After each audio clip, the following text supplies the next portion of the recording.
लोकसभा चुनाव के पहले चरण का मतदान 19 अप्रैल यानी कि शुक्रवार को खत्म हो गया है। पहले चरण में उत्तर प्रदेश की 8 लोकसभा सीटों पर मतदान हुआ है।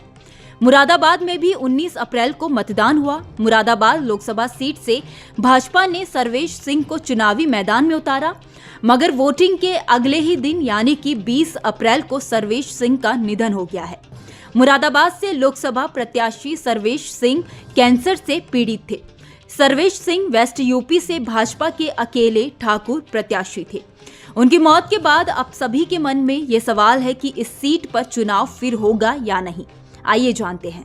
आपको बता दें कि मुरादाबाद में पहले चरण में 19 अप्रैल को मतदान हो चुका है और 4 जून को नतीजे आएंगे। अगर नतीजों में बीजेपी प्रत्याशी की जीत होती है तो मुरादाबाद में दोबारा से चुनाव होगा, लेकिन अगर बीजेपी के अलावा कोई और प्रत्याशी यहां से चुनाव जीतता है तो फिर वही सांसद बनेगा। फिलहाल इस सीट पर सर्वेश सिंह के सामने समाजवादी पार्टी की रुचि वीरा है।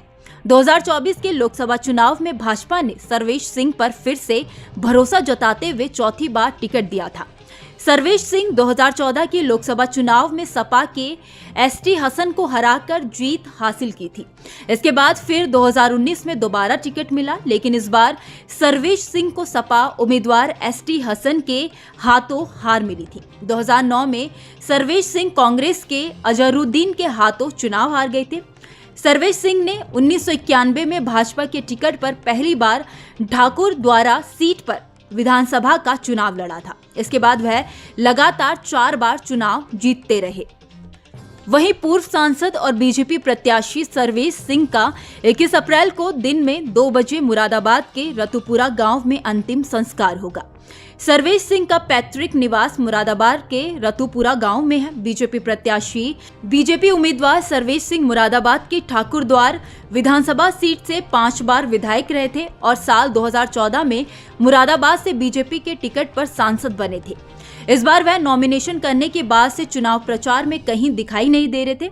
टिकट मिलने के बाद से ही उनकी तबीयत खराब बताई जा रही है, जिसकी वजह से उनके बेटे और बढ़ापुरा के विधायक सुशांत सिंह ने चुनाव प्रचार की कमान संभाल रखी थी। 19 अप्रैल को वोटिंग के अगले दिन 71 साल की उम्र में उनका निधन हो गया। वहीं बीजेपी प्रत्याशी सर्वेश सिंह के निधन के बाद से उनके परिजनों और समर्थकों के बीच शोक की लहर है। सर्वेश सिंह को यूपी के मुख्यमंत्री योगी आदित्यनाथ का करीबी माना जाता था। सर्वेश सिंह की मौत से मुरादाबाद के लोगों में शोक है।